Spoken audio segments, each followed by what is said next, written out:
The fire in the grate at 221B Baker Street had been burning since mid-afternoon, and by the time evening settled properly over London, drawing its grey curtains across the sky with the patient thoroughness of a housekeeper who takes real pride in her work, the sitting-room had reached that particular temperature that exists nowhere else in the world, quite so perfectly as in a well-tended English parlour in December. It was the temperature of absolute permission.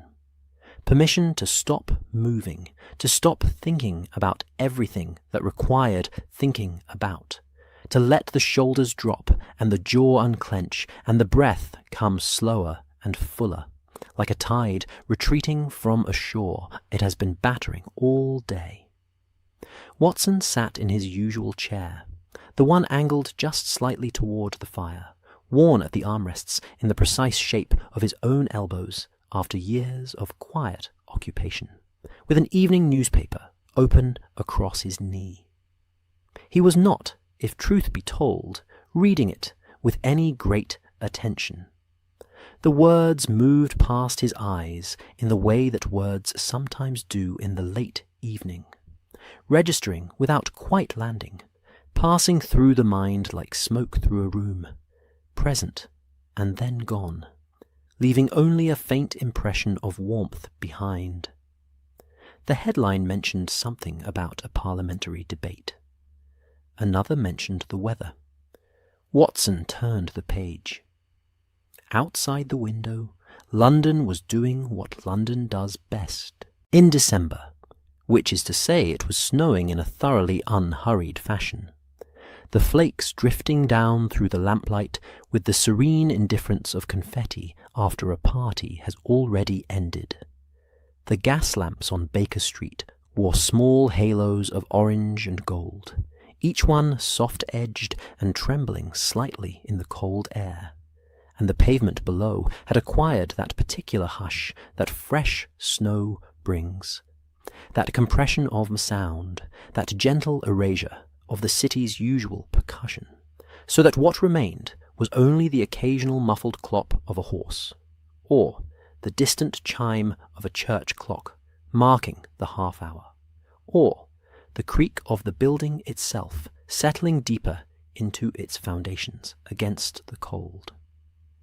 From somewhere below, Mrs. Hudson could be heard moving about her kitchen with the quiet efficiency of a woman who has long since made peace with the particular chaos that occupies the rooms above her. The sounds were familiar and deeply comforting.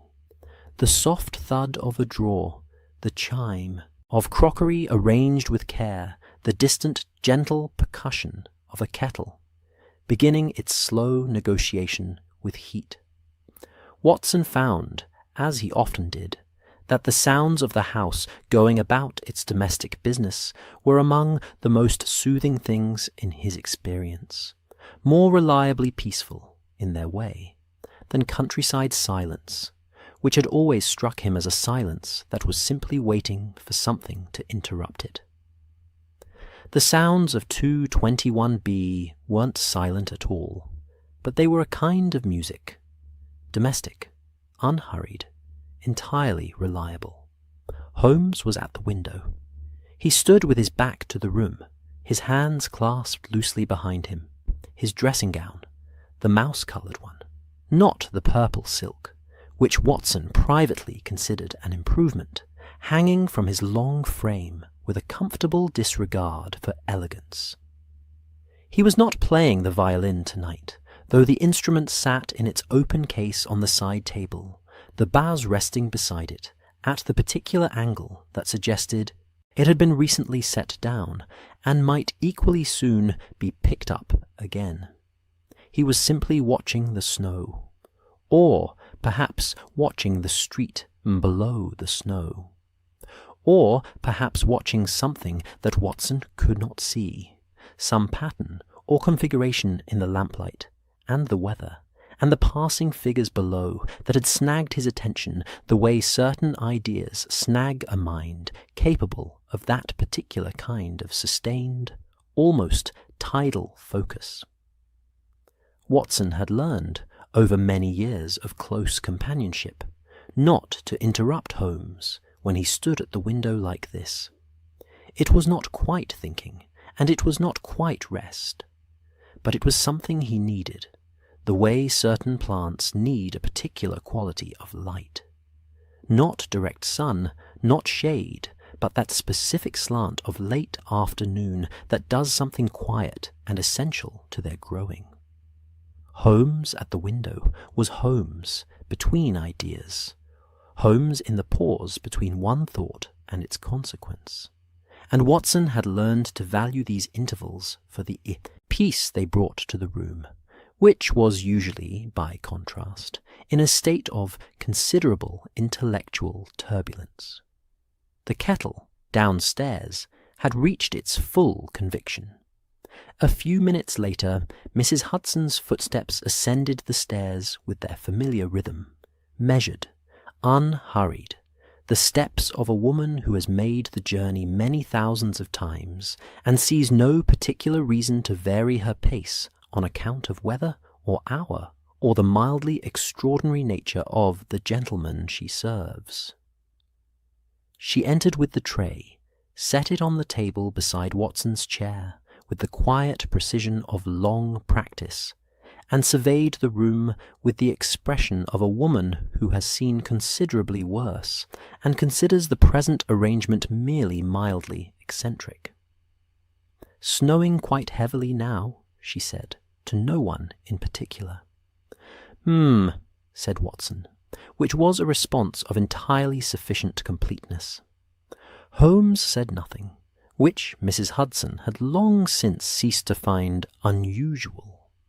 She straightened a coaster that did not strictly need straightening, cast a brief maternal glance at the coal scuttle, which, to her evident satisfaction, had been recently replenished, and withdrew with the serene competence of a woman who knows her work is done.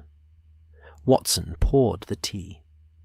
This was, in its small way, one of the genuine pleasures of an evening at Baker Street. The pot was heavy and warm in his hands, and the tea came out dark and fragrant, a proper winter blend, the kind that sits at the back of the throat with the comfortable authority of something that has been doing exactly this job for centuries. Watson added a modest quantity of milk, watched the colours shift and swirl in the cup with the brief, tranquil satisfaction of a man who has no pressing reason to be anywhere other than where he is, and settled back into his chair. The fire crackled. A coal shifted in the grate, with a soft, decisive sound, sending a brief cascade of orange sparks up into the dark throat of the chimney. The lamplight steadied again. Holmes remained at the window, a long silhouette against the pale glow of the snow outside, entirely still except for the slow rise and fall of his breathing. Watson turned another page. It was the kind of evening, he thought, not quite consciously, the way one thinks such things in warmth and comfort, more feeling it than articulating it, that makes December worth enduring. The cold outside was not an enemy tonight, but a collaborator, pressing itself against the glass and the brickwork and making everything inside feel more itself by contrast. The fire more fire, the tea more tea, the chair more chair. There was no case at present. Holmes had been between engagements for 4 days, which was not yet long enough to produce the restlessness that Watson knew too well. The prowling, the chemical experiments conducted at hours incompatible with civilized life. The violin played not for music, but for the physical need to do something with hands and mind simultaneously, but was long enough that the stillness of the sitting room had taken on a quality of deliberate enjoyment rather than mere waiting. They were resting, both of them. It was, Watson reflected, rather pleasant. Then Holmes turned from the window. He did not turn with any great urgency. He turned in the way that he sometimes turned from windows when something in the street below had resolved itself to his satisfaction. A small, definitive movement, like a full stop at the end of a sentence. He stood for a moment looking at the room, at the fire, at Watson, at the tray, at the violin, with the expression that Watson privately classified as Holmes in a state of mild, interested curiosity, which was meaningfully different from Holmes at full intellectual ignition, and considerably more comfortable to be in a room with. "There is," Holmes said, "a letter on the mantelpiece." Watson looked up. "Is there?" "I did not put it there." Watson glanced toward the mantelpiece, and there it was, an envelope propped against the clock with the quiet confidence of an object that considers itself entirely entitled to be where it is. It was cream-coloured, of quality paper, slightly thicker than the ordinary postal stock, and sealed at the back with red wax pressed into a shape that Watson couldn't make out from where he sat. He was quite certain it had not been there when Mrs. Hudson had brought the tray, which had been. He consulted his memory and found it satisfactorily specific. Approximately 11 minutes ago. "Mrs. Hudson must have brought it up with the tray," Watson said. "She did not," said Holmes, who had crossed the room in 3 unhurried strides, and now stood before the mantelpiece with the envelope held lightly between 2 fingers, examining it with the focused attention of a man who finds letters considerably more interesting than their recipients are typically prepared to. She placed the tray, straightened the coaster, unnecessarily, glanced at the coal scuttle, and left. She was in the room for 40 seconds at most. She had nothing in her hands besides the tray. Watson set down his newspaper. Then how? "She must have placed it on the hall table on her way up," Holmes said, still looking at the envelope, "and collected it on her descent, intending to bring it separately. Or—" He paused, turning the letter to examine the seal at a different angle. "She left it on the stair, and someone else placed it here." "Someone else," Watson repeated. "There is no one else in the house." "No," Holmes agreed. "There isn't." He did not sound particularly troubled by this. He sounded, if anything, faintly pleased, the way a man sounds when a small, specific puzzle presents itself at precisely the moment when his mind has begun to feel the mild dissatisfaction of underemployment. "The seal is interesting." He brought the envelope to the lamp and held it close. Watson rose from his chair, the warmth of the fire at his back, and came to look over Holmes's shoulder with the particular mixture of curiosity and affectionate resignation that constituted his general attitude toward Baker Street. Evenings that had begun in complete peace, and were showing early signs of becoming something else. The seal was a small, pressed design in dark red wax, a stylized house, or perhaps an estate, given the suggestion of gabled rooflines pressed into the wax, surrounded by what might have been ivy, or might equally have been the letter C, rendered in an old continental style. It was not a seal Watson recognized. It was not, he was fairly certain, a seal that had any currency in the ordinary postal correspondence of London. It smelled faintly of something, not the usual scent of correspondence, ink, paper, the faint trace of the postal worker's hands. Something else, something that took Watson a moment to identify, and when he did, seemed entirely out of keeping with a December evening. In Baker Street, roses, old roses, or rosewater, or perhaps the very faint ghost of a scent that had once been roses, and had now become something quieter and more melancholy, the memory of a garden in summer, pressed without ceremony into the depths of a winter envelope. Holmes opened it. The letter inside was written in a clear, upright hand. Feminine, Watson thought, and educated, the kind of hand that had been formed by careful instruction in an earlier decade, and had retained its discipline without rigidity, each letter placed with intention, but not anxiety. It was not long. Holmes read it once, then again, and then he did something that Watson had learned over the years to pay close attention to. He was quiet for rather longer than the length of the letter required. Watson waited. The fire shifted again.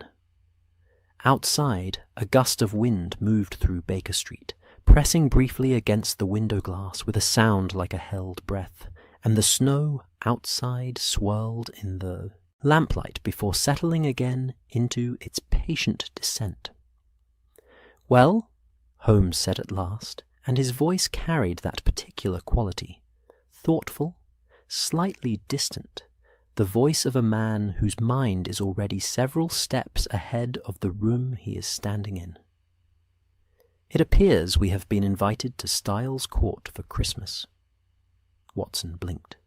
Styles Court. In Essex, a country estate. Snow, presumably. Holmes turned the letter over once in his fingers, then set it on the mantelpiece beside the clock with the composed deliberateness of a man making a decision. "The letter is from a Mrs. Emily Cavendish, the matriarch of the household, unless I am very much mistaken, who writes that she finds herself in need of discreet counsel regarding a matter of considerable delicacy. She does not specify the nature of the matter. She is, however, specific about the Christmas timing, which suggests either urgency or the belief that the gathering of the family at the estate presents a situation she cannot address without assistance." "Inheritance?" Watson said. Holmes glanced at him with the brief, approving look he reserved for correct inferences, reached by reasonable means. The paper quality, the address, the seal, the careful handwriting of a woman accustomed to managing both property and appearances, and the phrase, considerable delicacy, which is how people who have money describe problems about money without wishing to say so directly. Yes, almost certainly inheritance.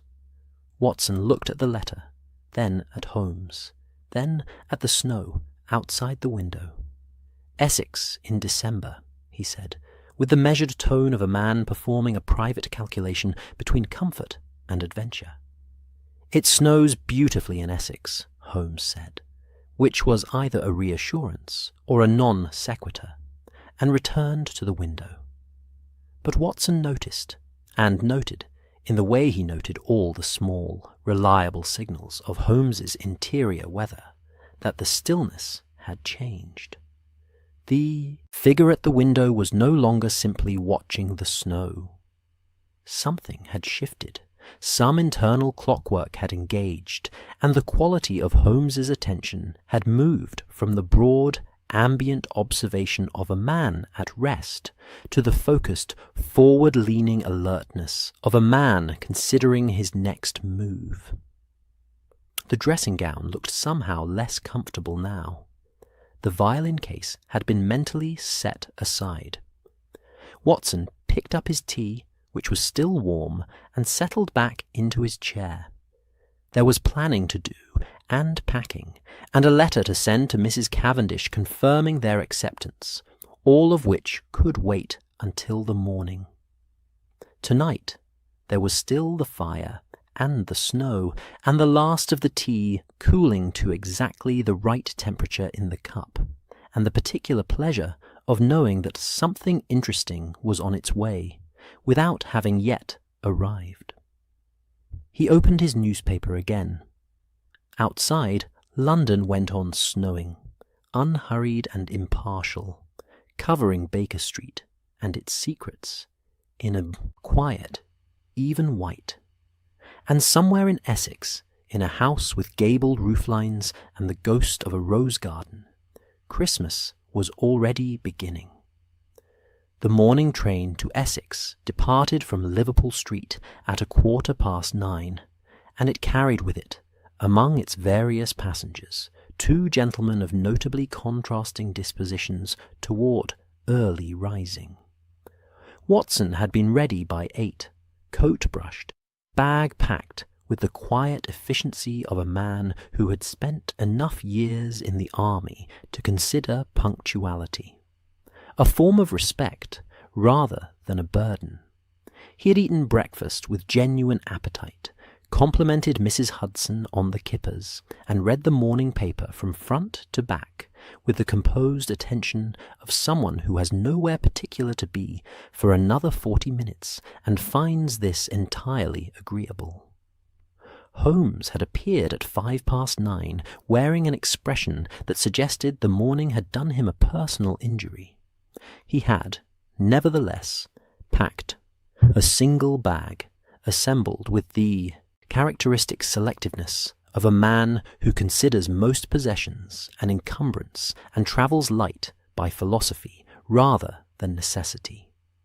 He had accepted half a cup of tea from Mrs. Hudson, refused the toast she offered with a wave of his hand that she had long since learned not to take personally, and descended the stairs of 221B with the coat already buttoned and the scarf already wound, which Watson had come to understand as Holmes's version of punctuality, present, if not precisely cheerful.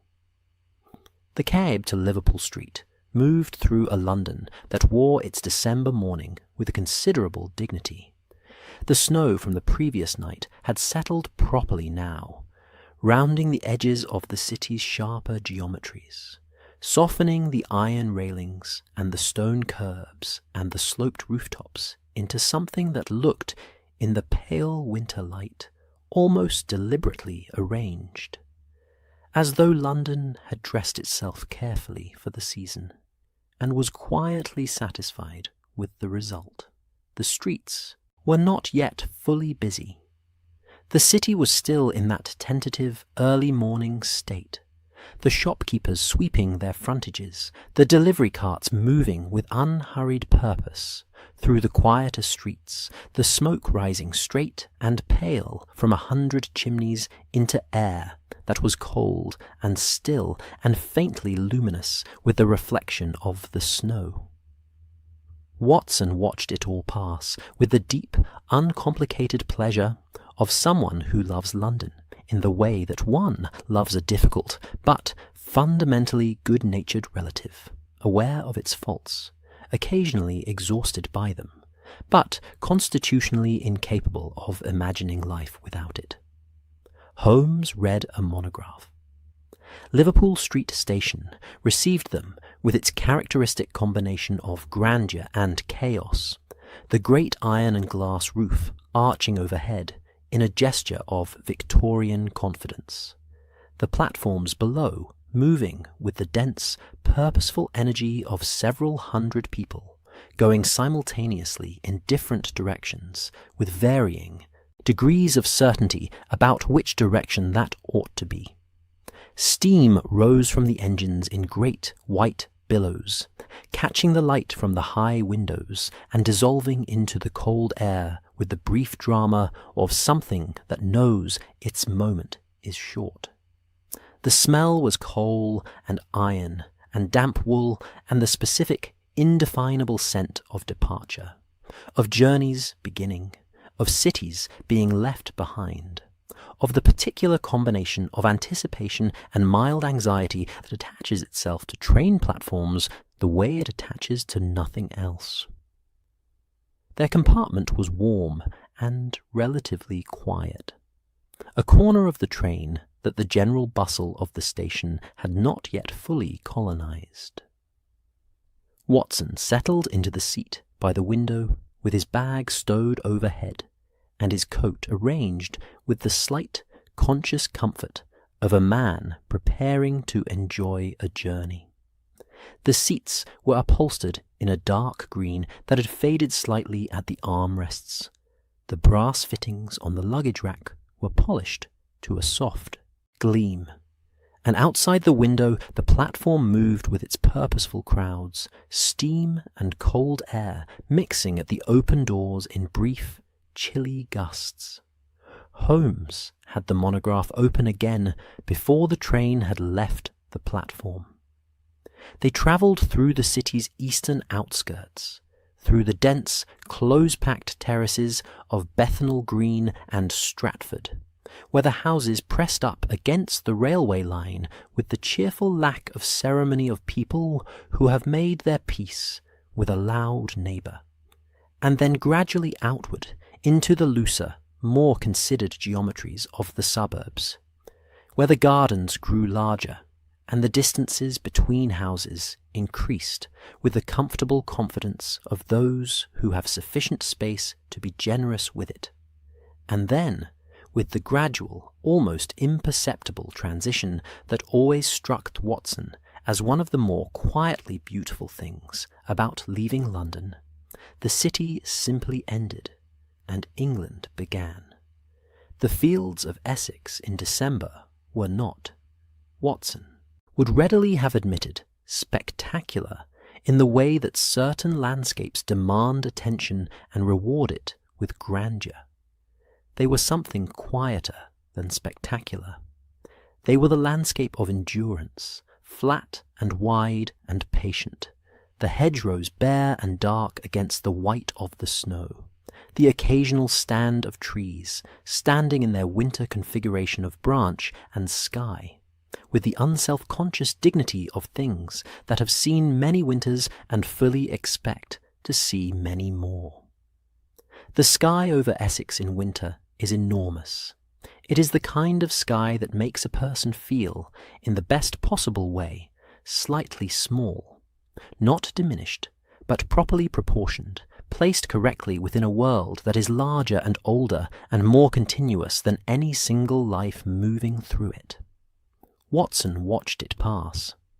Holmes, across from him, had set down the monograph and was looking out the opposite window with an expression that Watson recognized as the particular mode of attention Holmes brought to landscapes the way other men brought it to faces, reading them, extracting from the arrangement of field and farmhouse and lane some information that the ordinary observer would simply pass through without registering.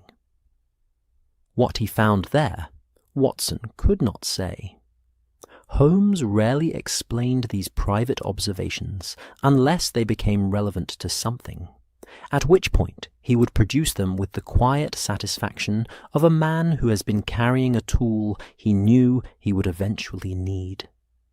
Styles Court announced itself, as country estates of its type customarily do, before it could be seen. First as a set of stone gateposts at the end of a lane off the main road from the village, the iron gates standing open with the comfortable authority of a household that is expecting arrivals, and sees no reason to be coy about it. Then, as a long approach through an avenue of limes, leafless now, their bare branches meeting overhead in a dark, intricate lattice against the white sky, the snow, lying in smooth ridges along the lane and unmarked except for the parallel lines of a recent carriage. And then, finally, as the house itself. It was, Watson thought, exactly the kind of house a letter sealed with pressed wax and scented with old roses ought to come from. Styles Court was Edwardian in its most considered form, not the exuberant self-confidence of the high Victorian, all towers and assertive stonework, but something slightly quieter and more assured, a house that knew its own mind and had no particular need to explain itself. The main facade ran wide and unhurried across a sweep of snow-covered lawn, the stone a pale grey gold in the winter light, the gabled roof lines, and Watson recognized them now from the seal, rising against the sky with the composed elegance of something that has been standing long enough to be entirely comfortable with standing. The windows were large, many of them warm, with the amber glow of fires already lit against the cold. And from 2 chimneys at the east wing, smoke rose in steady, peaceful columns that dissolved slowly in the still air above the house. There were Christmas decorations at the door. This detail, for some reason, struck Watson with unexpected force. The simple fact of the holly wreath on the front door, dark green and red against the pale stone, and the candlelight visible through the fanlight above, giving the entire house the quality of something that was trying, with genuine effort and some success, to be cheerful. There is a particular kind of courage in decoration, Watson thought, in the decision to make things beautiful despite whatever else may be happening, to insist on the ritual of warmth and colour even when the season or the circumstance might suggest that beauty is a luxury. Whoever had hung that wreath had meant it. He found he was glad they had. The door opened before they had quite reached it, held by a butler of the old school, the kind of man whose face has achieved a complete professional neutrality that manages, nevertheless, to convey welcome, and who takes a coat with the smooth efficiency of someone for whom the gesture has become a small, impeccable art form. He welcomed them by name, which meant the letter had been received and the arrival expected, and led them through a hallway that smelled of pine and wood smoke and the faint, ghost-like sweetness of Christmas baking from somewhere deeper in the house. Warm spiced sugar and butter, and something with orange peel. The smell of a kitchen in full and purposeful December operation. The drawing-room was large and firelit and full. Watson registered the room in the way he always registered rooms that turned out to matter, not analytically, as Holmes did, cataloguing each element and extracting its significance, but with the broad, impressionistic attention of a man who has learned, through long association with a highly analytical companion, to notice things without always knowing why he is noticing them. He registered the Christmas tree in the far corner, a tall Scots pine decorated with glass ornaments that caught the firelight and threw small, moving reflections across the ceiling. He registered the arrangement of furniture around the central hearth. Chairs and a settee placed with the careful geometry of a household where seating arrangements are taken seriously. He registered the side table with its decanters and the mantelpiece above the fire, with its arrangement of holly and red berries, and a clock that was ticking with the unhurried authority of something that has been in this room for a long time and intends to remain. He registered the family. There were 4 of them, arranged in the drawing-room with the slightly artificial composure of people who have agreed, collectively, to appear more comfortable than they are. Nearest the fire was a young man of perhaps 30, fair-haired, broad-shouldered, with the open, eager expression of someone who wishes to make a good impression and has not quite decided what form that impression should take. Beside him, in the high-backed chair that faces the door, in the way that high-backed chairs in rooms like this always seem to face the door, was a woman of similar age, but markedly different manner, darker, quieter, with the contained watchfulness of someone who has learned that the information gathered by listening exceeds, in most circumstances, the information volunteered by speaking. A daughter-in-law, Watson thought, or a niece. There was no easy family resemblance to work from. Standing at the window with a glass of something amber in his hand was an older man, perhaps 50, with a face that wore its emotions the way certain skies wear weather, visibly, changeably, and with no great effort at concealment. He turned when they entered with an expression that Watson had learned, in his years of medical practice, to identify. The expression of a man who is relieved that someone else has arrived to take responsibility for something he has been carrying alone. And then there was the figure in the armchair beside the Christmas tree. He was small. Compact was perhaps the better word, suggesting not diminishment, but careful economy, as though his dimensions had been decided with a craftsman's consideration for what was necessary and what was not.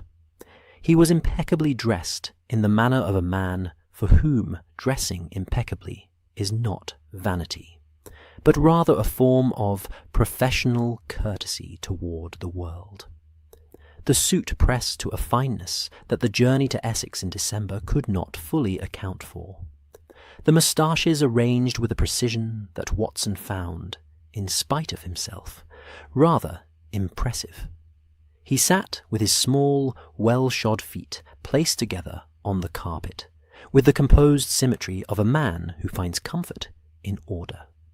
In his hands was a small notebook, and in his eyes, dark, extraordinarily alert, and at this moment directed at Watson and Holmes with an expression of polite, entirely genuine interest, was the particular quality of intelligence that Watson recognized immediately, having lived in proximity to its equivalent for several years. A different kind of intelligence, he thought. The same caliber, but a different instrument. The small man rose, with grace and without haste, and inclined his head. "Messieurs Holmes and Watson," he said.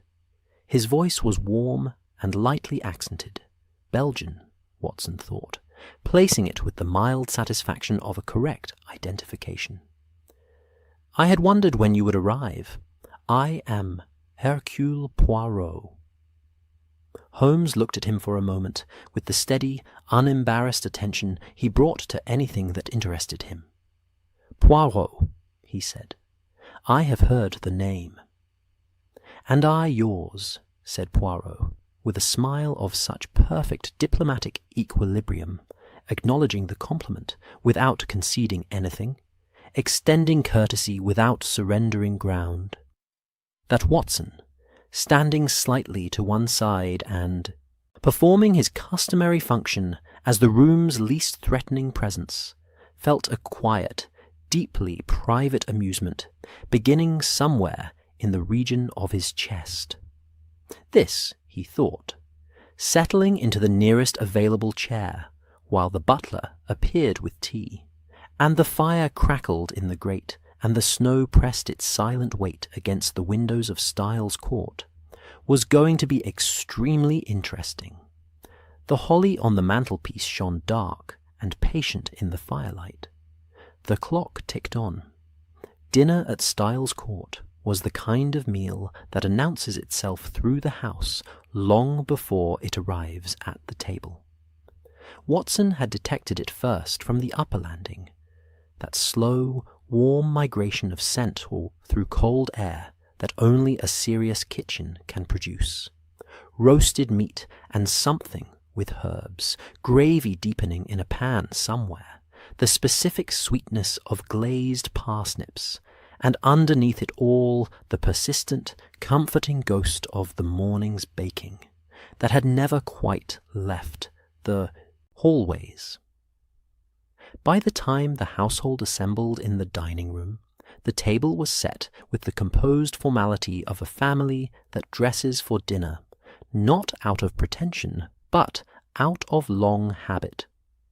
The kind of habit that has been repeated so many times it has ceased to be a decision and become simply the shape of an evening. The dining room itself was long and candle-lit, the central table laid with white linen and silver that caught the candlelight in small, warm flashes.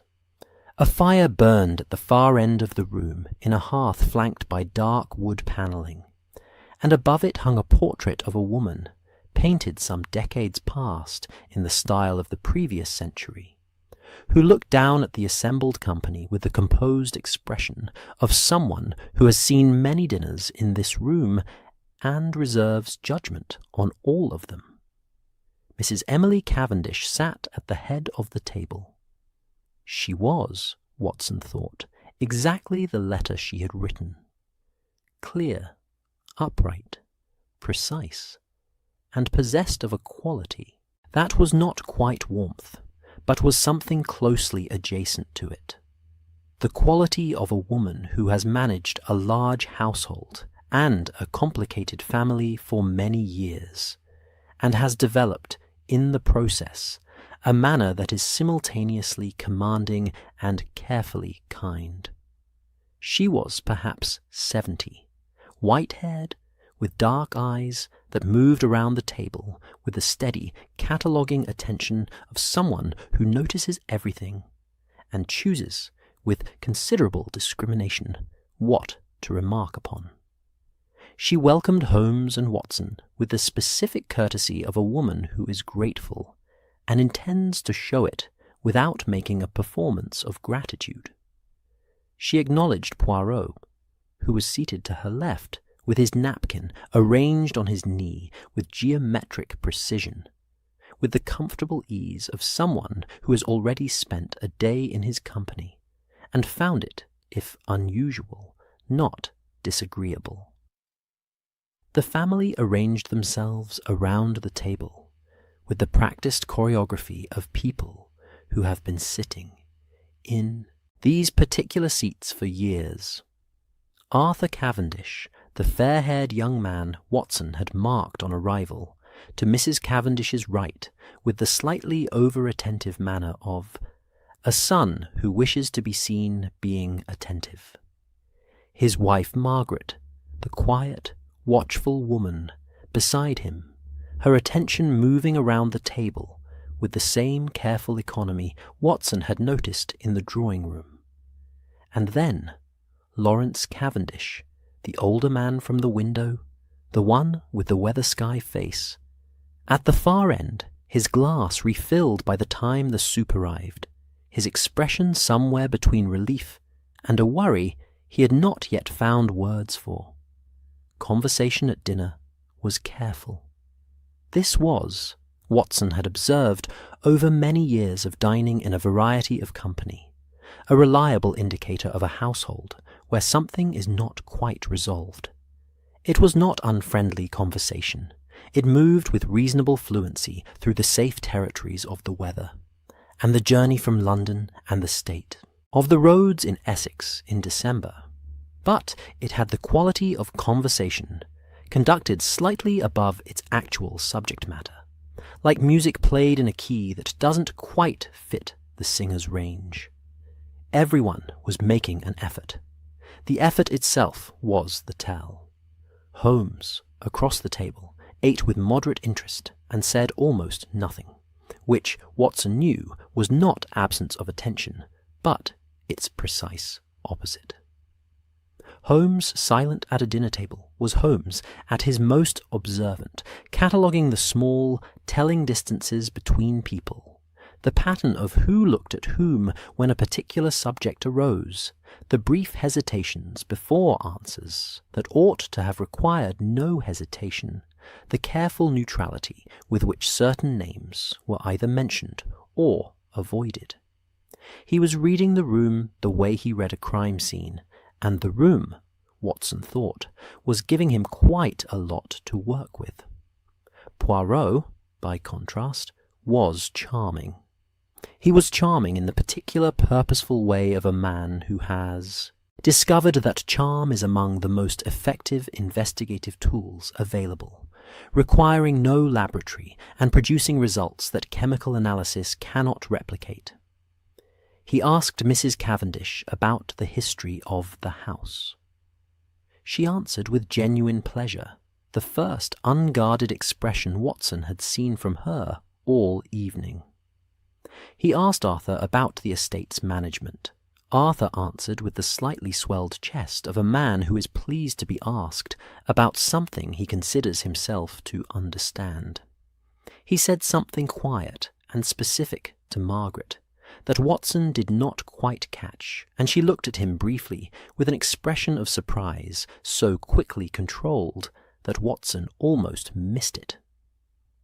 Lawrence, at the far end, refilled his glass. After dinner the household separated with the gentle centrifugal motion of an evening drawing to its natural close. Mrs. Cavendish announced herself tired, with the composed matter-of-factness of a woman who has earned the right to be tired and sees no reason to apologize for it, and retired to her rooms at 10:30. Arthur and Margaret withdrew to the east sitting-room. Lawrence, who had said progressively less as the evening advanced, took himself and his glass in the direction of the library. Watson and Holmes and Poirot were left in the drawing-room. The fire had been built up for the night, and the room had settled into that particular late evening quality that drawing-rooms acquire when the social obligations of the day have been discharged, and what remains is simply warmth and quiet. The Christmas tree in the corner held its ornaments steadily in the firelight. The clock on the mantelpiece marked the slow passage of the hour with the unhurried confidence of something that has never found it necessary to rush. Poirot settled into his chair with the small, precise movements of a man arranging himself for thought rather than rest. Holmes stood at the fireplace, one arm along the mantelpiece, looking into the flames with the focused vacancy of deep consideration. They had not yet, Watson noticed, spoken directly to each other about the case. They did so now, briefly, carefully, in the oblique manner of two very good chess players making their opening moves with full awareness that each move is also a form of information. The family is under considerable strain, Poirot observed, to no one in particular. The strain has a specific origin, Holmes said, also to no one in particular. The will. Naturellement. Poirot's fingers touched together at their tips. But the will is only the surface, mon ami. Beneath the will there is something older, something that has been building for some time. Holmes glanced at him with the brief, evaluating attention he might have given an interesting specimen. "The ash in the library grate," he said, "suggests that a document has been burned within the last 48 hours, something of several pages." Poirot smiled, small and precise. "And the way Arthur looks at his mother when he believes she is not watching," he said, "suggests that he knows what was in it." A silence settled between them, not uncomfortable, but charged with the particular quality of two very good instruments tuning, each noting with careful neutrality the range and precision of the other. Watson drank his brandy and said nothing, which was, he had long since learned, frequently the most useful thing he could do.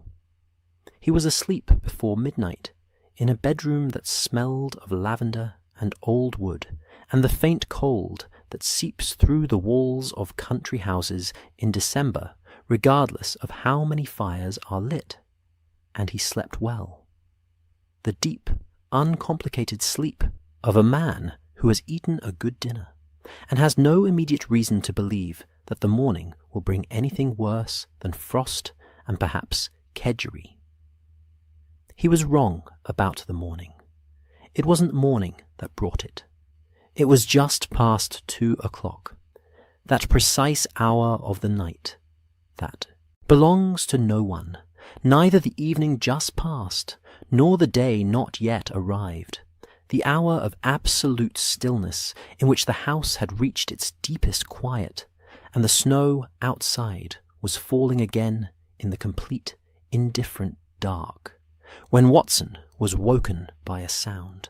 He lay still for a moment, listening, the way one listens in the dark of an unfamiliar house, assembling the sounds, identifying the familiar ones, and noting the one that didn't fit. The house settling. A distant creak of timber, the wind, very faint, at the window. And then, voices. Not loud, not panicked, but urgent in the contained, purposeful way of urgency that is trying not to become panic, and is, for the moment, succeeding. He dressed quickly, took his lamp, and went into the corridor. Arthur Cavendish was at the far end of the hall, in his dressing gown, outside a closed door. His face, in the lamplight, held the expression Watson had seen many times in his medical career. The expression of a man who has been confronted with something he cannot explain, and is hoping very much that the explanation will turn out to be simple. It was not simple. The door was Mrs. Emily Cavendish's bedroom door, and it was locked from the inside, and there was no answer to any amount of knocking, and no sound from within, no movement, no breath, no response of any kind. Holmes appeared from the corridor behind Watson, fully dressed, which suggested he had not been sleeping. Poirot appeared a moment later in a dressing gown of extraordinary burgundy, his moustaches in perfect order, which suggested either that he slept in their current configuration, or that he had dressed them in the dark, with considerable speed and accuracy. Both were possible. Neither would have surprised Watson. Holmes looked at the door for approximately 3 seconds. Then he looked at the floor. Then at the keyhole. Then at the narrow gap between door and frame, which told him, apparently, something of significance, because his eyes sharpened in the specific way they sharpened when a problem had just become interesting. "The key is in the lock on the inside," he said. "The window," Watson said. "Could it be opened from outside?" "We shall see," said Holmes. The door came open. Arthur had the housekeeper's spare key, retrieved at Holmes's request with commendable speed, and the room beyond received them with the particular silence of a room in which something has already happened, and the air has not yet recovered from it. Mrs. Emily Cavendish lay in her bed with the composed stillness of deep sleep. She might have been sleeping. She was not sleeping. The room was cold, despite the fire, burned now to grey ash in the grate, hours old. The lamp beside the bed had burned low. On the bedside table, a teacup sat on its saucer at a slight angle, as though set down with less than its usual care, a small brown ring of dried tea at its base. The curtains were drawn. The window behind them was Holmes. Crossed the room in 4 strides and checked, latched from the inside. The door had been locked from the inside. The window latched from the inside. No other exit. Holmes crouched beside the fireplace and looked at the ash with the focused, still attention of a man reading a page of considerable importance. He did not touch anything. He looked, and then looked at something else. A mark on the hearthstone that Watson, standing behind him, could not quite make out in the lamplight. And then at the window frame, where the inside sill held a faint trace of something dark and powdery that was not, Watson was fairly certain, the ordinary dust of a country house bedroom in December. Ash, but not fireplace ash, different, finer, placed. Poirot stood in the centre of the room and did not look at the fireplace or the window or the door. He looked at Mrs. Cavendish, at the angle of the teacup, At the arrangement of the bedside table, the book closed with a marker, the reading glasses folded, the small bottle of sleeping drops that sat beside the lamp with its stopper in place. He looked at these things with the quiet, sustained attention of a man assembling a different kind of picture from a different set of elements. "The little grey cells," he said softly to himself, "have already begun." Holmes, by the window, said nothing, but Watson saw his jaw set, very slightly, very briefly, in the manner of a man who has registered a presence he intends to take seriously. The snow fell on outside, indifferent and steady. The mystery of Styles Court had begun. Morning came to Styles Court, the way mornings come to snowbound country houses in December, gradually and with a quality of light that seemed less like the arrival of day, and more like the slow, careful lifting of a curtain by someone who is not entirely sure the audience is ready. The sky outside was the colour of old pewter, uniform and low, pressing down on the white fields with the comfortable weight of more snow to come. The lime avenue was still and perfectly silent, the bare branches holding their burdens of overnight snow with the patient steadiness of things that have learned not to resist what is placed upon them. From the chimneys of the house, smoke rose in thin, pale columns that bent slightly in the cold air before dissolving. And somewhere in the kitchen, because kitchens in houses like Styles Court operate on a schedule that does not pause for death or weather or anything else that cannot be resolved by a good breakfast, the sounds of the morning had already begun. Watson came downstairs at 7:30 to find the dining room laid for breakfast and Holmes already present. This was not, in itself, unusual. What was unusual was that Holmes had actually eaten, with apparent intention, a full plate of eggs and toast, which Watson had learned over the years to interpret as a reliable indicator of Holmes in a state of serious mental engagement. Holmes, on a case of genuine interest, fed his body the way a man oils machinery, not from appetite, but from the clear-eyed recognition that the instrument requires maintenance if it is to perform. He was now standing at the dining-room window with a cup of black coffee, looking out at the grounds, and he had brought with him a small evidence envelope, the kind he carried habitually in his inner coat pocket, which sat on the windowsill beside the coffee cup with the quiet significance of an object that has already done something important this morning. "You've been outside," Watson said, sitting down and reaching for the toast. "Since 5, Holmes said, without turning from the window. The grounds around the east wing. The snow from last night covered most of what I needed, but not quite all of it." Watson poured his tea, which was hot and strong, and exactly what the morning required, and waited.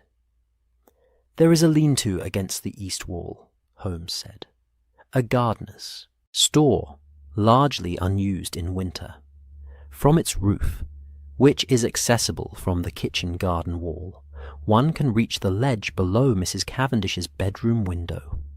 The ledge is 9 inches wide, sufficient for someone who knows what they are doing, and is not troubled by heights or cold. But the window was latched from the inside," Watson said. "Yes." Holmes turned from the window. "It was, which is the interesting part." He said nothing further for a moment, in the particular way that meant he had already worked out the interesting part, and was deciding how much of it to share before the picture was complete. Watson, who had been managing this specific quality of conversational rationing for years, helped himself to the eggs and waited with the practiced patience of long familiarity. "The ash," Holmes said at last, "on the inner sill. I have seen that composition before, not often, but once, in a case involving a locked room in Clerkenwell 3 years ago. It is not coal ash. It is not wood ash. It is the residue of a particular compound, organic, and when burned in a small quantity in an enclosed space, capable of producing an effect on someone already predisposed to deep sleep by, for instance, a preparation of sleeping drops." Watson set down his fork. "You're saying the compound was introduced into the room?" "Through the chimney," Holmes said. "A small quantity, precisely placed, would have been drawn down by the draught when the fire burned low. The compound itself would have left almost no trace. Almost. The ash on the sill is the residue of its container, not the compound itself. Whoever placed it in the chimney stack above her room did so from the roof, which is accessible by the same route as the window ledge, at a point when the fire had burned sufficiently low that the draught would carry it downward rather than up." Watson looked at him steadily. "That is extraordinarily specific knowledge." "Yes," Holmes agreed, with the slight, unself-conscious satisfaction of someone who has spent decades acquiring extraordinarily specific knowledge for exactly this kind of morning. "It is. The footprints in the kitchen garden are consistent with someone of moderate height and light build. They approach the wall, ascend it, there are scrape marks on the stone, and do not return by the same route." "How did they return?" "Through the house," Holmes said simply. "Which means it is someone who lives here." He picked up his coffee cup, and the conversation, for the moment, ended there. Not because there was nothing more to say, but because Holmes had said what he had found, and was now, Watson recognized, waiting for the rest of the picture to assemble itself around the facts he had established. Watson finished his breakfast in the particular, meditative quiet of a man who is thinking carefully. It was, he reflected, spreading marmalade on his second piece of toast with the unhurried attention that the task deserved. A genuinely extraordinary method. The physical ingenuity of it, the roof, the chimney, the compound, the latched window and locked door preserved intact, as though the room had sealed itself against any possibility of interference, spoke to someone who had planned with patience and considerable technical knowledge. Someone who understood the house, its architecture, its routines, the draught patterns of its chimneys in December, when fires burned low in the small hours. He was still considering this when Poirot entered the dining room. The Belgian had dressed with his customary precision, the suit immaculate, the moustaches symmetrical to a degree that Watson could only categorize as an achievement. And he carried with him an air of thoughtful composure that had about it none of the sharp, forward-leaning urgency of a man who has spent the early morning crawling around kitchen gardens in the snow. He served himself a modest breakfast with the careful selectiveness of someone for whom eating is a considered activity, sat down at the table with his feet placed together in their habitual configuration, and looked at Watson with the polite, genuinely interested attention that Watson was beginning to understand was simply Poirot's default mode of human engagement. "You have been talking with Holmes," Poirot said. It was not a question. "We have been comparing observations," Watson said, with the diplomatic neutrality he had been practicing since the previous evening. "Naturellement," Poirot applied himself to his breakfast for a moment.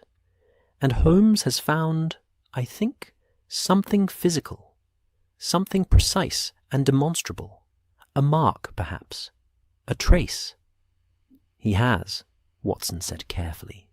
Poirot nodded, with the expression of a man who is not surprised, and sees no reason to pretend otherwise. "He is very good," he said, with a warmth that was entirely genuine, and contained within it no qualification at all. What Holmes does with evidence, the physical world, the ash and the footprint and the angle of an object, it is remarkable. Truly, I have great respect for it. Watson looked at him. "But," Poirot smiled. "But the physical evidence tells us how," he said, "and how is enormously valuable. How is necessary. But how does not, by itself, tell us who, because who requires understanding why, and why lives not in the ash on the windowsill, but in here." He touched 2 fingers lightly to his temple. "In the psychology, in the pattern of how people live together, what they want from each other, what they have been denied, what they have convinced themselves they deserve." He sipped his coffee with the composed satisfaction of a man who has just said something he considers true and finds truth, in general, a comfortable companion at the breakfast table. Watson thought about this. "What have you found?" he asked. Poirot set down his cup. "I have found," he said, "that Mrs. Emily Cavendish changed her will 6 weeks ago. That Arthur knows this, because he was present, not as a witness, but because he arrived at the solicitor's office in the village unexpectedly, and was told by a clerk of less than ideal discretion that his mother had been there that morning. That Arthur didn't tell his brother Lawrence about the visit, which Lawrence discovered independently 3 weeks ago through a connection in the same office, and that Margaret, Arthur's wife, has known about the changed will since before Arthur did, because the solicitor in question is her cousin, and Margaret is a woman who makes it her careful business to know things that other people do not know she knows. Watson looked at him for a long moment. "How did you—" "I talked to them," Poirot said simply. "Last evening, and again this morning. I asked about the house, about the family, about Christmas traditions, about their memories of Mrs. Cavendish when they were young. I asked Margaret about her family connections in the county. I am, as you may have observed, a reasonably pleasant conversationalist, and people, when they are pleasant company in return, have a tendency to tell me a great deal more than they intend to." He returned to his breakfast with the equanimity of a man entirely at peace with his methods. Holmes reappeared at the dining-room door at this point. He had been absent for the last several minutes, which Watson now understood had probably involved a second visit to the grounds, or possibly the chimney-stack, and looked at Poirot with the specific, evaluating attention of someone taking the precise measure of an unfamiliar instrument. "The will," Holmes said. "What was changed in it?" Poirot looked up. A brief pause, the kind of pause that contains a decision. "Lawrence was removed as primary beneficiary," he said. "Arthur was elevated. The estate, the house, everything of substance, to Arthur, in the new will. Lawrence receives an annuity. Comfortable, but not the house." Holmes was still for a moment. "Lawrence?" he said. "Lawrence," Poirot agreed. Another silence settled between them, different in quality from the one of the previous evening, Watson thought. Less like tuning now, more like 2 instruments that have, without quite admitting it, found a shared key and are considering, cautiously, what to play in it. "The footprints," Holmes said, "are consistent with a man of Lawrence's height and build." "And Lawrence," Poirot said, "has been in considerable financial difficulty for 2 years, which he has concealed from his family with partial success. The estate, for him, was not inheritance. It was survival." The dining room fire crackled. Somewhere upstairs, a door closed softly. The snow outside the window had begun again. The same patient, unhurried descent as the night before, covering the kitchen garden and the lime avenue and the scrape marks on the wall with its steady, impartial white.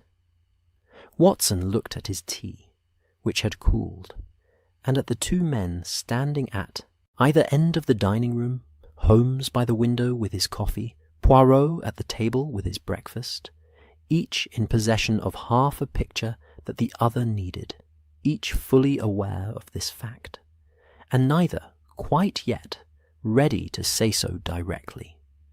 He poured himself a fresh cup. It was going to be, he thought, a very interesting morning.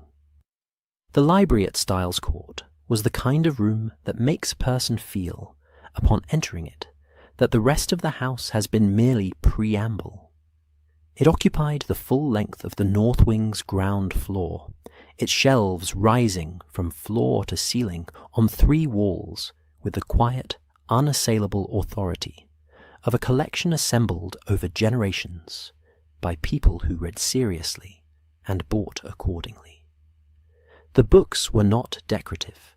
They had the comfortable, slightly irregular look of volumes that have been taken down and replaced many times, their spines faded unevenly, their pages marked with the accumulated annotations of several decades of engaged reading.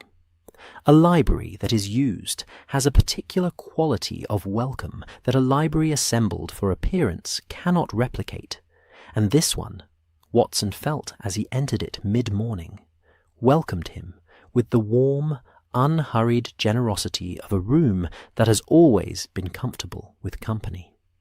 The fire here had been lit early and was burning well, filling the room with a dry, wood-scented warmth that combined with the particular smell of old books, paper and leather, and the faint, pleasant mustiness of pages that have absorbed many winters, to produce something that was less a smell than an atmosphere. The atmosphere of knowledge kept carefully and consulted freely, of questions asked and answers found, of long afternoons and lamplight, and the specific quiet of concentrated thought. Watson had come here ostensibly to read. He had brought a volume from his bedroom, a history of the Essex countryside that he had found on the bedside table and had been genuinely intending to look at, and he settled into one of the deep leather chairs beside the fire, with it open on his knee, and the full, transparent pretense of a man engaged in casual reading. Holmes was already there. He was at the far end of the library, crouched before the fireplace grate with his lens, examining the ash with the focused, unhurried attention he brought to any evidence that he considered significant. The grate had been cleaned since the burning Holmes had noted the previous evening. The household staff had done their morning work with their customary thoroughness, but Holmes had arrived, Watson understood, before the cleaning, and what he had found there was now presumably assembled in his mind with the rest of the morning's accumulation. Lawrence burned something in this grate 2 nights ago, Holmes said, without looking up, because he had heard Watson's step in the doorway, and had therefore known for approximately 30 seconds that Watson was there. Several sheets of paper, not a letter. The ash pattern is wrong for folded correspondence. Something broader. A document, possibly. Legal paper. Watson came further into the room. The new will? Not the original. That would be with the solicitor. But possibly a copy. Or a letter from the solicitor detailing its contents. Holmes straightened and looked at the grate with the composed expression of a man reviewing a completed chapter. Lawrence received confirmation of the changed will in writing. He burned the confirmation, which means he did not wish it to be found after after whatever he had decided was going to happen. The word sat in the warm library air, with a weight that neither of them commented on directly. Watson settled into the chair nearest the fire and looked at the book on his knee without reading it. "Holmes," he said after a moment. "The compound. You said you had encountered it before, in Clerkenwell." Where does one obtain such a thing?" Holmes was quiet for a moment, moving to the window and looking out at the snow-covered grounds, with his hands clasped behind him. "It is not widely known," he said, "which is, in itself, significant. It is not the kind of knowledge one acquires casually. It requires either a scientific education of a specific kind, or access to someone who has one, or," he paused, "time spent in a context where such compounds are used professionally." "Lawrence," Watson said carefully, "was in the army, the Boer War." "The Boer War," Holmes agreed, "and before it, 2 years in South Africa, in a private capacity that I intend to verify. There were field applications of certain anesthetic compounds in that theatre of war that were not widely publicized." He turned from the window. "It is a thread, not yet a rope." It was at this point that Poirot appeared in the library doorway. He stood there for a moment, taking in the room with the same composed, receptive attention with which he seemed to take in everything. Not the analytical sweep of Holmes, cataloguing and extracting, but something more patient, more ambient, like a man allowing a room to speak to him in its own time and trusting that it will say something useful.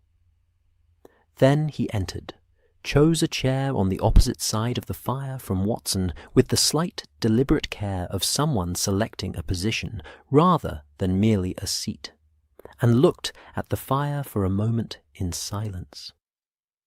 "I have spoken with Margaret this morning," he said. Holmes waited.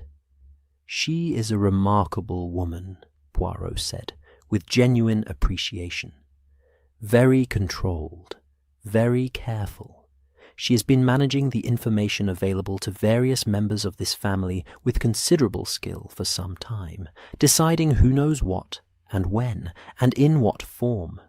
She told me, I think, approximately 1/3 of what she actually knows, which is, under the circumstances, more than she intended to tell me." "And the third she gave you?" Watson asked. Poirot's fingers touched together. "She told me that on the evening before last, the evening before Mrs. Cavendish died, Lawrence came to the drawing-room after dinner, and asked to speak to his mother privately. Margaret does not know what was said, but she was passing the drawing-room door 20 minutes later when the conversation ended, and she saw Lawrence leave. His face, she said, was, she used the word, devastated. Not angry, devastated. A coal shifted in the fire. The library held its breath. He had asked her to reconsider, Holmes said. It was not a question. "I think so," Poirot said, "and she had refused. She was, from everything I have learned of her, a woman of considerable resolution. When she had decided something, she had decided it. Lawrence would have known this. He had known her for 50 years. He paused. A man who's just been told, finally and without appeal, that everything he believed would sustain him is gone. Such a man is capable of a decision he might not have been capable of the day before." The room was quiet for a moment. Watson thought about Lawrence Cavendish, about the weather sky face, the refilled glass, the progressive silence at dinner, the expression of a man carrying something he has not yet found words for. He thought about the difference between the Lawrence at the window with his amber glass and the Lawrence who had sat across from his mother in the drawing room the night before her death, and the gap between those two versions of a man seemed, in the warm library, very small and very terrible. "The method," Holmes said, returning to the centre of the room. "The physical method is demonstrable. The chimney access, the compound, the roof and the lean-to and the kitchen garden wall. I can place Lawrence on that route with the evidence I have, and I can demonstrate the mechanism by which Mrs. Cavendish died without the door being unlocked or the window being opened. The physical case is coherent." "But," Watson said, "but it is not, by itself, sufficient." Holmes's voice was level and precise. "The compound is not a common poison. Its presence can be inferred from the ash, but ash does not identify a perpetrator. The footprints are consistent with Lawrence, but consistency is not proof. I can demonstrate that someone did this, and I can demonstrate that Lawrence could have done this. I cannot, from the physical evidence alone, demonstrate beyond reasonable doubt that Lawrence did." He looked at Poirot. Poirot looked at him. Watson, sitting between them with his unread book still open on his knee, had the sudden, very clear sensation of watching something that was not quite a negotiation and not quite a concession, but was something in the region of both. Two very precise minds, each in possession of something the other needed, each recognizing this with the slightly uncomfortable clarity of people who do not habitually require assistance, and are finding the experience of requiring it more interesting than expected. "The letter," Poirot said. Holmes raised an eyebrow. "Mrs. Cavendish wrote a letter on the afternoon of the day she died," Poirot said. "I learned this from the housemaid who cleansed the morning room. She noticed the writing materials had been used, and the blotter showed the impression of several pages. The letter was addressed, the housemaid saw the envelope, briefly, to the solicitor in the village." Holmes was very still. "Detailing the changed will."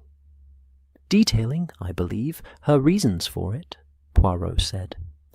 "Which would include, almost certainly, what she knew about Lawrence's financial situation, and the conversation in the drawing-room the previous evening, and her decision not to reconsider. A letter of that kind, held by the solicitor, would establish motive with a completeness that no footprint in a kitchen garden can provide." He paused. "The letter was posted by the butler yesterday morning, before the body was discovered. It is, at this moment, sitting in the solicitor's office in the village." The fire crackled.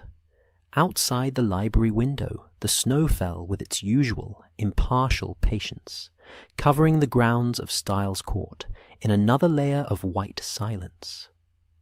Holmes looked at Poirot for a long moment, with the careful, evaluating attention of a man updating a calculation. "You cannot retrieve the letter," Holmes said.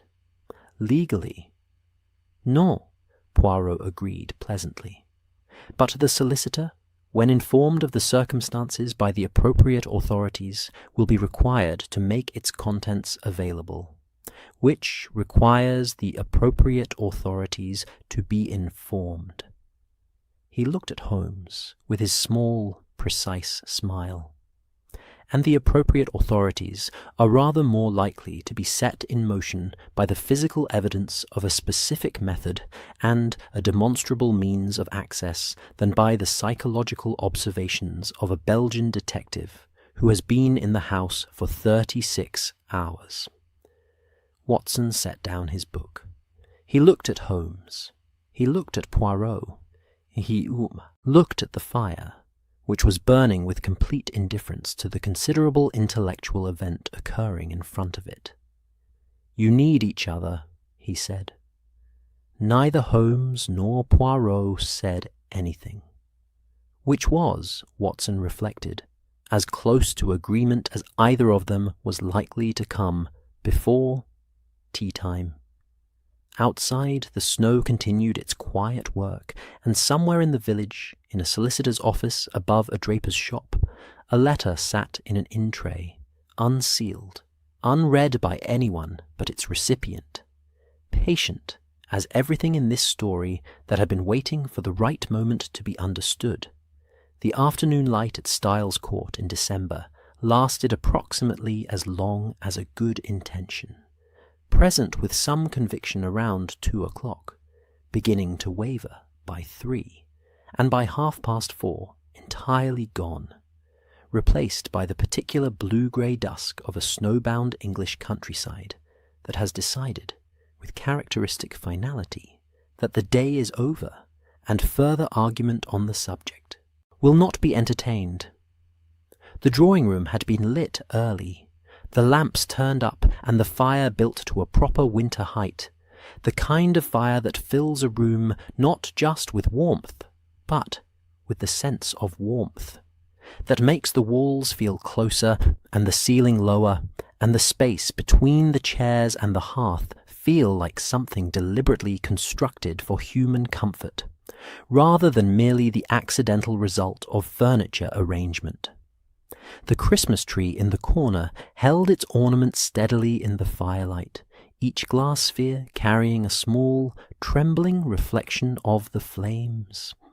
And the holly on the mantelpiece had acquired, in the afternoon warmth, a faint and pleasant scent, green and slightly sharp, the smell of a living thing that has been brought inside and is making the best of its circumstances. Watson was at the writing desk in the corner. He was not, at this precise moment, writing anything. He had the desk open and his pen in his hand and a sheet of paper before him, and he had been in this configuration for approximately 20 minutes, during which time the paper had remained entirely blank and the pen had remained entirely dry, because Watson was thinking in the particular ruminative way that resists transcription, the thoughts moving too slowly and too broadly to be captured in sentences, spreading through his mind like the warmth of the fire, spreading through the room. He was thinking about Lawrence Cavendish. He had seen Lawrence at luncheon, a brief, subdued affair, the household moving through it with the muted, slightly underwater quality of people who are all aware that something has happened, and are all, in their various ways, managing the awareness. Lawrence had eaten almost nothing. He had sat at the table with the specific stillness of a man who is holding himself very carefully, the way one holds a full cup when the floor is uncertain, and he had looked, once, across the table at the empty chair where, of people in pain, found deeply difficult to categorize as anything other than grief, which complicated things, in the way that grief always complicates things. It is one matter to understand, intellectually, that a person has done something terrible. It is another matter entirely to sit across a luncheon table from that person and watch them grieve the person they have harmed. The two facts do not cancel each other. They exist simultaneously, and their coexistence is one of the more uncomfortable realities of human experience.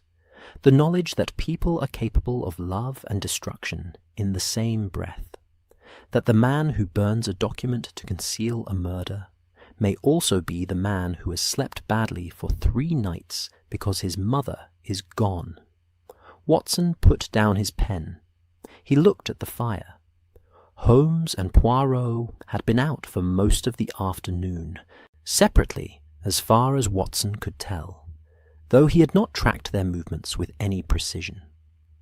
Holmes had gone to the village in the early afternoon, which Watson understood to mean the solicitor's office, and had returned at 3:30, with the expression of a man whose morning's hypothesis has been confirmed by the afternoon's evidence, and who finds this satisfying without finding it pleasant.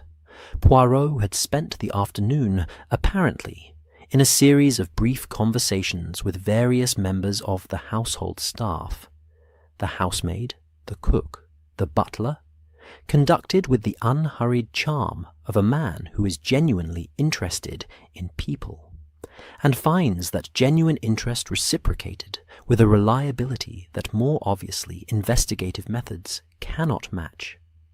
They had reconvened, now, in the drawing-room. Holmes stood at the fireplace with one arm along the mantelpiece, looking into the flames in the posture Watson recognized as the final stages of assembly. The point at which all the gathered evidence arranges itself into its proper configuration, and the picture, long partially visible, becomes complete. He had a small notebook open in his other hand, but was not consulting it. It was present the way certain objects are present when a person is thinking, not for use, but for the comfort of having it. Poirot sat in the armchair nearest the fire, with his feet placed together on the hearthrug, and his hands resting in his lap, with the composed stillness of a man whose thinking is done, and who is now simply waiting, with perfect patience, for the appropriate moment to speak. Watson remained at the writing desk and said nothing, which was his preferred contribution to scenes of this particular kind. The clock on the mantelpiece marked the quarter hour with its small, clear chime. Holmes spoke first. The solicitor confirmed the letter's existence, he said. Mrs. Cavendish wrote to him on the afternoon of her death, detailing her reasons for the changed will. The letter is comprehensive. It covers Lawrence's financial situation, which she had known about in full for several months, and had been, in her own words, hoping he would address without intervention. It covers their conversation in the drawing-room on the evening before her death, including Lawrence's specific request that she reconsider and her refusal. And it covers, he paused very briefly, her intention to speak to him again in the morning, having had a night to consider whether her refusal had been delivered with sufficient care for his dignity. He stopped. The fire crackled softly. The snow outside pressed its silence against the window glass. She was going to speak to him again, Watson said. In the morning, Holmes said. Yes. The word settled into the room with a weight that none of them addressed directly, but that all of them felt, the particular, irreversible weight of a kindness that arrived too late. Poirot was quiet for a moment. When he spoke. His voice was its usual composed warmth, but there was something beneath it. Not softness exactly, but the quality of a man who finds no satisfaction in being right, when being right involves a human catastrophe. She did not know, he said. She went to her room that evening believing there was a morning ahead, a conversation ahead, a possibility, however small, of repair. Lawrence knew there was no morning, Holmes said, or believed he knew. He had decided. Another silence. Watson thought about this, about the terrible, specific irony of it, the way the tragedy had turned on a single night's distance between a decision made in despair and a kindness prepared for mourning. It was the kind of thing that, in different circumstances, might have appeared in a Greek play, the audience watching with the awful, helpless knowledge of what was coming while the characters moved toward it in good faith. He found, sitting in the warm drawing-room with the Christmas tree, holding its quiet lights and the holly scenting the air above the mantelpiece, that he was very tired. The physical case, Holmes said, returning to the precise and the demonstrable, with a slightly effortful redirection of a man pulling himself back from a view he finds vertiginous. The compound in the chimney stack. I have identified its composition from the ash residue. It is consistent with a field anaesthetic used in the South African theatre during the Boer War, where Lawrence served as a medical auxiliary for 14 months in 1901 and 1902. He would have had both the knowledge and the means to obtain it. The footprints in the kitchen garden, which I measured and recorded before the morning snow covered them, are consistent with Lawrence's boot size. I confirmed this against a pair of his boots in the hall, which the butler was kind enough to permit me to examine. He closed the notebook. The access route, the kitchen garden wall, the lean-to roof, the chimney stack, is physically possible for a man of Lawrence's age and build, and the timing, reconstructed from the fire's burn pattern and the state of the sleeping drops on the bedside table, places the introduction of the compound at approximately 1 in the morning, consistent with the household having been fully settled for at least an hour. He looked at Poirot. The physical evidence places Lawrence on the roof with the means and the opportunity. Your letter establishes the motive beyond any reasonable uncertainty.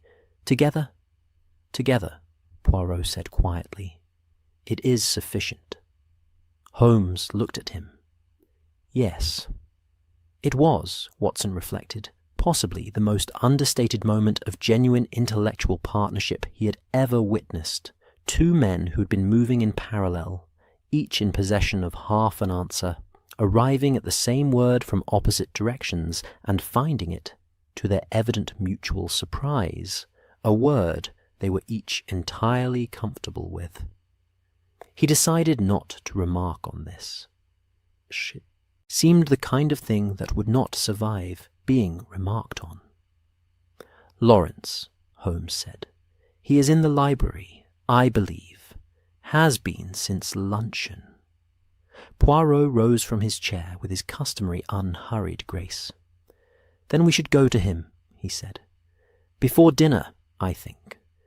These conversations are better conducted before the formality of a dinner table makes everyone perform composure they do not feel. I agree, Holmes said, which was apparently a sufficient conclusion, because both men moved toward the door with the coordinated purposefulness of people who have agreed on a direction without needing to discuss it at length. Watson put down his pen, folded the blank sheet of paper, and followed.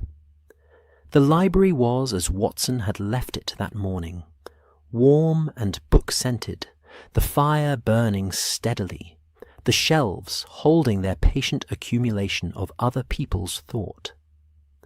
Lawrence Cavendish was in the leather chair nearest the window, not reading, not doing anything in particular, simply sitting in the way that people sit when they have exhausted the available alternatives, and stillness is what remains. He looked up when they entered. His face, in the firelight, was the face of a man who has been waiting, not necessarily for this, but for something, the way people wait when they know that what they have done cannot remain undone, and that the world, which moves at its own pace, will eventually arrive at the same conclusion they reached weeks ago in a moment of absolute despair. Holmes and Poirot sat.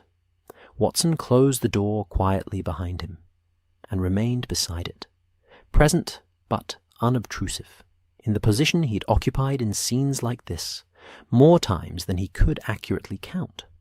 Holmes spoke. He spoke carefully and precisely, and without cruelty, laying out the physical evidence with the clean, methodical clarity of a man who respects both the truth and the person to whom it is being delivered, who understands that the manner of a revelation matters, as well as its content, and who has learned, over many years of delivering terrible conclusions to people who were not prepared for them, that directness and compassion are not opposites. Poirot added, when Holmes had finished, the letter, what it contained, what it showed of Mrs. Cavendish's intentions, the morning conversation she had planned and would not now have. He did not add this to wound. He added it because Lawrence deserved to know, because the knowledge that his mother had been preparing a kindness, that she had gone to her room that night, not in resolution, but in continuation, was a truth that belonged to him regardless of what he had done, and withholding it would have been its own kind of cruelty. Lawrence listened to all of it without interrupting. When they had finished, the library was very quiet. The fire ticked. Somewhere in the house, distantly, a door closed. Lawrence looked at the fire for a long moment. His hands, Watson noticed, were entirely still on the arms of the chair. She was going to speak to me in the morning, he said. Yes, Poirot said. Another silence. Longer. I didn't know, Lawrence said. His voice was very level, the level of a man who is holding something very large, very carefully. I thought I had decided that there was nothing left to... He stopped, began again. She seemed so certain. In the drawing room, I thought she had decided absolutely. She had decided absolutely, Holmes said quietly. And she'd also decided that she owed you a gentler delivery of it. Lawrence closed his eyes. Watson looked at the bookshelves, at the long, patient rows of volumes, the accumulated thought of centuries, all the human attempts to understand why people do what they do and feel what they feel and arrive, through a sequence of comprehensible steps, at incomprehensible places. He found he could not, at this moment, be angry with Lawrence Cavendish. He could be deeply, profoundly sad, which was different, and which felt, in the warm library with the fire burning and the snow outside, more accurate. Lawrence opened his eyes. What happens now? He asked. He asked it simply, without performance, the way a man asks a practical question when he has already passed through the emotional part of the conversation and arrived at the factual remainder. Holmes looked at Poirot. Poirot looked at Holmes. The local constabulary will need to be informed, Holmes said. I will attend to that this evening. The solicitor's letter provides the necessary foundation. The physical evidence is documented. A pause. I would recommend, Lawrence, that you do not make this more difficult than it needs to be. Lawrence nodded once, with the composed acceptance of a man who has no further argument to make and knows it. Poirot rose. He crossed the room to the window and stood, looking out at the dark grounds for a moment, at the snow and the bare trees and the distant lights of the gatehouse at the end of the lime avenue. Then he turned back to the room. She was a remarkable woman, he said to Lawrence. Not as evidence, not as part of the case, simply as a thing that was true, and that Lawrence deserved to hear said. Lawrence looked at him. Something moved across his face that Watson could not name precisely. Grief and guilt, and something older than either, the expression of a man being reminded of what he knew and had temporarily misplaced.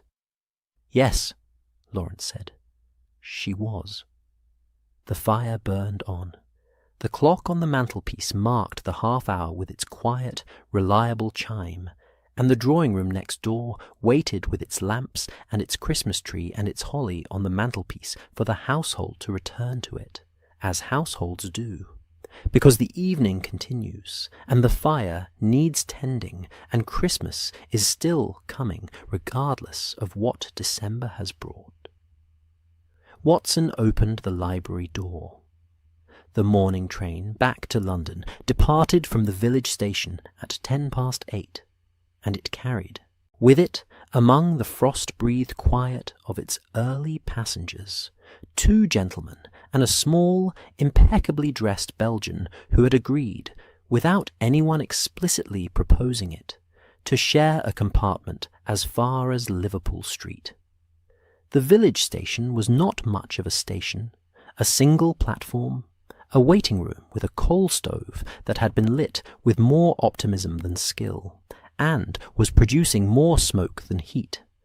A station master of advanced years who took their tickets with the unhurried ceremony of a man for whom the morning train has been the central event of the day for several decades, and sees no reason to vary his approach to it. The platform was cold and still, the air sharp with frost. The sky above the Essex fields, the particular pale grey of very early winter morning, not the pewter grey of snow-heavy cloud, but something lighter and more tentative, the colour of a day that has not yet decided what it intends to be. Watson stood on the platform with his bag at his feet and his breath making small, brief clouds in the cold air, and looked back at the lane that led from the station toward Styles Court. He could not see the house from here. It was too far, and the lime avenue curved away behind the first field. But he found himself looking anyway, in the way that one looks back at places where something important has happened, not expecting to see anything new, but performing the small, necessary act of acknowledgement. It had been, he thought, 3 days, only 3 days. The train from Liverpool Street, the snow-covered approach, the Christmas tree and the fire-lit drawing-room, and the dinner with its careful conversation. Mrs. Cavendish at the head of the table, upright and clear-eyed, managing her family with the composed authority of long practice. Lawrence at the far end, refilling his glass. The locked door at 2 a.m, the library twice, the conversation that had ended, as such conversations end, not with resolution exactly, but with the quiet, exhausted arrival at what was true, which is sometimes the closest one can come. The constable from the village had come the previous evening. Holmes had spoken to him with the precise, efficient brevity that he brought to necessary interactions with official authorities, giving what was needed without embellishment, documenting what was required, ensuring the physical evidence was properly noted and the letter from the solicitor properly flagged. It had taken less than 2 hours.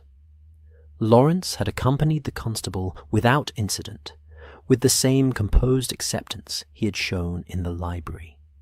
The acceptance, Watson thought, of a man who has been carrying something very heavy for a very long time and has, in the setting down of it, found something that is not quite relief, but is in the same family. Arthur and Margaret had been told. Arthur's face had cycled through several expressions in rapid succession before settling on something that Watson classified as genuine shock imperfectly concealing an older, more complicated emotion, the expression of a man who has suspected something and hoped to be wrong, and is now confronted with the fact of having been right, and finds it considerably worse than the suspecting. Margaret had been still and controlled, and had asked 3 very precise questions, each of which indicated that she'd already worked out the answer and was confirming rather than inquiring. Then she had excused herself and gone upstairs, and no one had seen her again that evening. Mrs. Hudson's cooking had never seemed so appealing as Watson had found it, in prospect, over the last day at Styles Court. The train arrived with the leisurely self-assurance of a local service that operates on the understanding that its passengers have nowhere more urgent to be than where it is taking them, and the three men settled into their compartment with the slightly wordless efficiency of people who have shared enough difficult hours to have moved past the need to narrate the process of sitting down. Holmes took the window seat, as he always did, and looked out at the platform as the train began to move with the same attentive stillness he had brought to the window at Baker Street 3 days ago, though the quality of the attention was different now, less ambient, more settled, the alertness of a mind that has discharged its function and is now permitting itself the quieter pleasure of watching the world pass. Poirot sat across from him with his small leather case on the rack overhead, and his coat arranged with care, and his hands resting in his lap in their habitual composed configuration. He looked, Watson thought, much as he had looked on arrival, immaculate, contained, precisely himself. The house hadn't altered his surface at all. Whether it had altered anything beneath the surface was a question Watson suspected Poirot would not answer directly if asked, and so he did not ask it. Watson sat between them, which was where he had been, in various configurations, for the entirety of the last 3 days, and opened his notebook. He had been meaning to write since the morning after the death. The case had that particular quality of specificity and human complexity that he had learned, over the years, to recognize as the kind that rewards recording, not for publication, necessarily. There were cases that were too raw and too recent and too entangled with grief to be made into stories while the people involved were still living with their consequences. But for the record, for himself. Because Watson had discovered early in his association with Holmes that the act of writing a thing down was also the act of understanding it, and that understanding required time and attention and the discipline of finding the right words, which is a different and slower process than simply knowing what happened. He wrote, "Styles Court, December, snow." He looked at these 3 words for a moment. Then he wrote, "The case resolved. Lawrence Cavendish in custody. The physical evidence sufficient, the motive established beyond doubt. A locked room that was not locked from outside. A family that kept its sorrows the way English families keep their silver, polished for occasions, hidden the rest of the time." He paused, read it back, added, "and 2 detectives who spent 3 days pretending not to need each other." Outside the window, Essex moved past in its winter configuration, the flat, wide fields under their snow, the occasional farmhouse with its thin smoke, the hedgerows dark and patient, the sky brightening very slowly from grey toward something that might, by afternoon, become pale blue. It was not a dramatic landscape. It was a landscape that rewarded sustained attention, the way certain quiet people reward sustained attention, revealing itself gradually, offering its qualities not to the first glance, but to the second and the third, to the observer willing to look long, enough to see past the initial impression of plainness, to the particular, specific beauty of a thing that knows exactly what it is. Holmes spoke, without turning from the window. "Poirot," he said, in the tone of someone beginning a sentence they have been considering for some time, and have decided, finally, to complete. "The psychology, the way you read the family, the way you extracted what you needed from Margaret, in particular. The method of allowing people to tell you more than they intend by making them comfortable enough to stop guarding themselves. Poirot waited. "It is," Holmes said, "effective." The compartment received this observation in silence. Poirot looked at Holmes for a moment, with the expression of a man who is enjoying something, and is disciplined enough not to show the full extent of it. "And the physical evidence," Poirot said, with the same careful precision. "The ash, the compound, the footprints, the reconstruction of the access route, the ability to read what the material world records of human action, to hear what objects say when people believe they have said nothing." He paused. "It is also effective." Holmes turned from the window and looked at Poirot directly, one of his rare, full-attention looks, the kind he usually reserved for problems rather than people. Poirot met it with complete equanimity. Watson wrote in his notebook, "There it is." The train moved on through the Essex morning, and neither Holmes nor Poirot said anything further on the subject, which was, Watson understood, entirely intentional. There are conversations that are complete in a very small number of words, where the brevity is not curtailment, but precision, where everything that needs to be said has been said, and anything additional would only dilute it. This was one of those. Both men knew it, and both men, in their different ways, were comfortable with it. Mrs. Hudson, Watson found himself thinking, would ask about the case when they returned, in the indirect way she had of acknowledging that Holmes's absences generally had something to do with the less tranquil aspects of human nature. A question framed as domestic inquiry. How was the country air? That meant, was it very bad, and expected an answer calibrated accordingly. He would tell her it was cold, which was true, and that the house had been well appointed, which was also true, and she would bring tea without being asked, and the sitting-room would have the particular, reliable warmth of a place that has been kept going in your absence and is ready to receive you. And this prospect, modest and specific and entirely ordinary, struck Watson, sitting in the cold compartment with the notebook open on his knee, as one of the more genuinely appealing things he could imagine.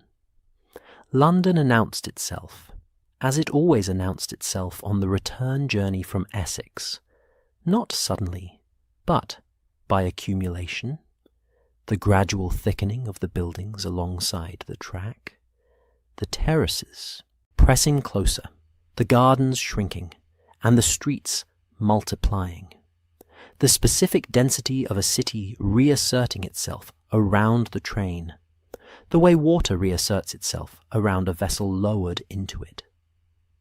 The sky above London was different from the sky above Essex, not better or worse, but different in the way that all London skies are different, modified by the city's particular atmosphere into something that is simultaneously less natural and more familiar.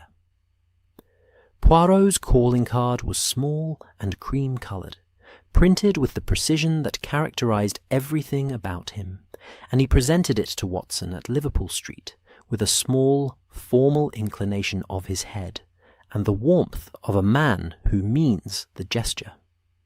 Watson took it and said, sincerely, that it had been a privilege. Poirot looked pleased. In the contained, precise way he looked pleased, a small brightening, a particular quality of stillness. "The pleasure," he said, "was considerable." He looked at Holmes. "Both of you." Holmes was looking at the calling card in Watson's hand. He did not look at it for long. He looked at it for approximately 3 seconds, the same duration he had given the letter on the mantelpiece at Baker Street, 3 days and a world ago. And then he looked up and said nothing, and turned to find a cab with the purposeful stride of a man who has concluded one chapter and is already, quietly, turning the page toward the next. Watson pocketed the card. The cab back to Baker Street moved through London with the comfortable familiarity of a route known by instinct, through the streets that had accumulated their meaning across years of daily passage, past the familiar corners and the particular lamp-posts and the newsagent whose board Watson read, out of habit, even when he had already seen the headline. The city moved around them in its winter afternoon configuration, busy and unhurried.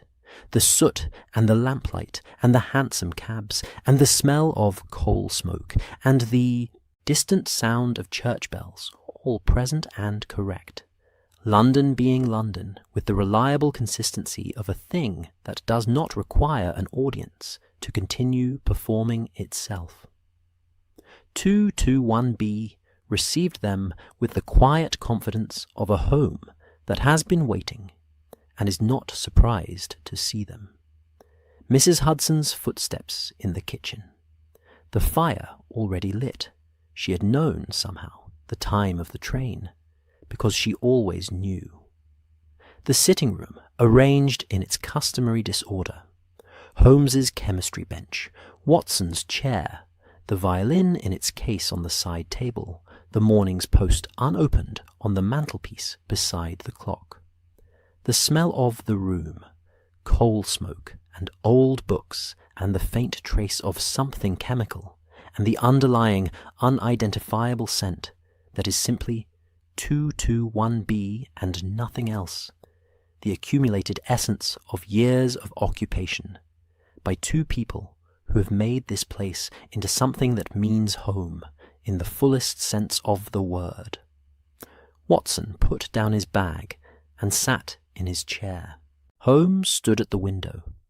Of course he stood at the window, looking out at Baker Street in the late afternoon, his hands clasped behind him, his dressing gown not yet on, but his coat still unbuttoned, which was a transitional state that meant he was home and knew it. Mrs. Hudson appeared with the tea-tray, set it down with the small, precise movements of long practice, and looked at the room with the expression of a woman who is satisfied that things are as they should be. "Welcome back," she said, to both of them and neither of them, in the way that she said everything, practically, warmly, without performance. She left. Watson poured the tea. It was hot and strong, and exactly the right temperature, in the way that the tea at Baker Street was always exactly the right temperature, as though the pot had been waiting for precisely this moment to be opened.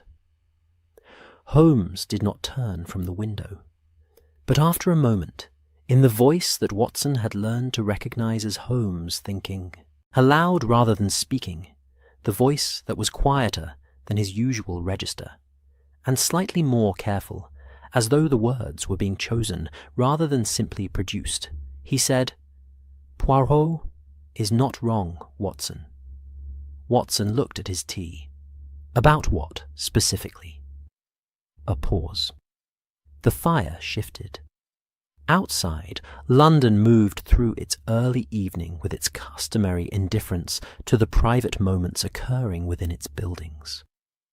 About the grey cells, Holmes said. There was something in his voice that Watson couldn't name precisely, but recognized immediately. The sound of a man extending a considered, reluctant, and entirely genuine compliment to an equal. There are cases where the physical world is silent and the psychological world speaks. Cases where what is needed is not a lens but a conversation, not evidence but understanding. Another pause.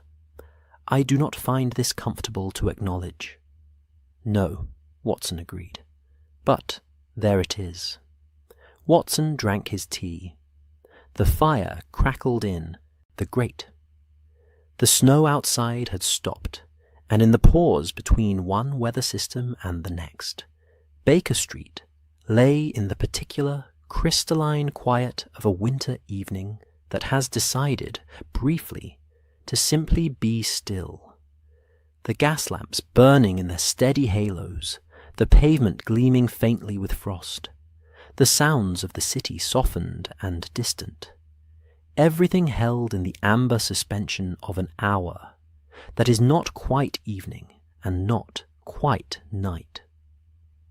Watson set down his cup and opened his notebook to the next clean page. He wrote, at the top, Holmes and Poirot. Then, below it, the first line of what would become one of the most quietly satisfying cases he ever committed to paper, not for its violence or its ingenuity, though it had contained both, but for the thing it had shown him about the nature of understanding, that it comes in different shapes, through different doors, and that the willingness to acknowledge another door than your own is not diminishment, but expansion. The fire burned on, warm and reliable, as it always did. The violin waited in its open case on the side table, and outside, London went quietly about its evening, keeping its secrets in the way it always kept its secrets, close and careful, and entirely at home in the dark.